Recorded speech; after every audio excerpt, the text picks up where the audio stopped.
Hi guys! Welcome to another episode of Learn Math with Sir Mark, and in this video, I'm going to discuss a problem that I posted on my Facebook group for Pre-Calculus Quarter 1 Week 3, which is about ellipse. But before anything else, please don't forget to subscribe on my channel and click the bell button so that you will be notified whenever I'm going to upload a new one. So if you're ready, let's begin! Okay, so here's the problem. In the diagram, f and f prime are foci of the ellipse x squared over a squared plus y squared over b squared equals 1, while a and a prime are the endpoints of the major axis of the ellipse. If the area of triangle a prime PA is double the area of triangle f prime PF, and the perimeter of triangle f prime PF is 30, what is the value of a squared plus b squared? Okay, so since a prime and a are the endpoints of the major axis, so the length of this one is 2a. See that? Okay, next. Also, it was mentioned in the problem, so since f prime f, so given yung focus, so this will be our focal chord, so which is 2c. See that?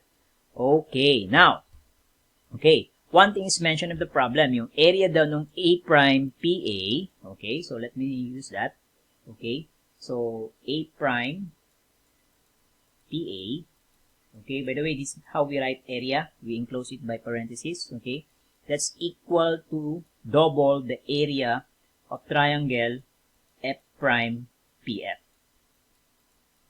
Right? Okay, now, ano bang area ng triangle? A prime PA. So that's equal to 1/2 base. Okay, take note, ang base ko is this. Okay, yung length ng major axis. So that's 2a times the height. So ang height ko is PF. So let me call this h. Okay, so times h. See that? Equals twice. Okay, twice of the area of this triangle f prime PF. So, okay, so that's 1/2. Now, yung focal chord, which is 2c, take note, the two triangles have the same height, PF. So, therefore, I'll just write h here. See that? Okay, so clearly, maka-cancel yung 1/2, okay? Maka-cancel yung height, or yung h. So, what will be left here is that, okay, a is actually equal to 2c. See that? Okay, so that's the relation between a and 2c, a and c.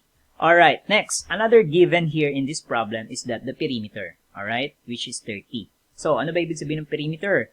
F prime F, yung length nito, okay, yung base ko, so let me write it, yung F prime F, okay, plus this length, okay, yung this side, F prime P, okay, let me write it, so F prime P plus FP, okay, which is this, or PF, that's equal to 30, since perimeter yan.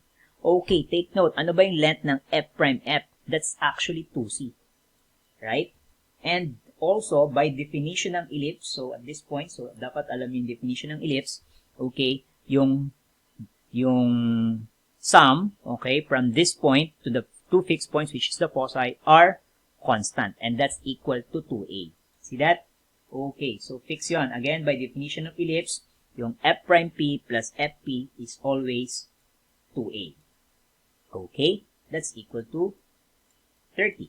See that? Clearly, so yung c plus a ko is equal to 15. Okay? Now, but take note, a is 2c. Alright? I'll substitute 2c in place of a. So that will give me 3c equals 15, or c equals 5. See that? If c is 5, therefore it follows my a is 10. See that? Okay, now take note. Okay, we are after for a squared plus b squared. So, I'll already have a, right? So, I can simply square it. Ang kailangan ko, yung b. But, as mentioned earlier, so, with this kind of equation, okay, so, our equation of the ellipse is, ang relation ng a, b, and c is that a squared is equal to b squared plus c squared. Right? So, this is what we're going to use. Now, take note, a squared is 100, right? And since c is 5, so therefore, this is just 25. So, clearly, b squared ko is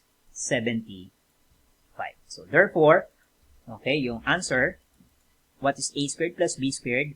So yung a squared plus b squared is simply 175. So just add 175. See that? Okay, that's it. So I hope you learned something on this very short video about ellipse. So feel free to share and don't forget to subscribe on my channel. Keep safe.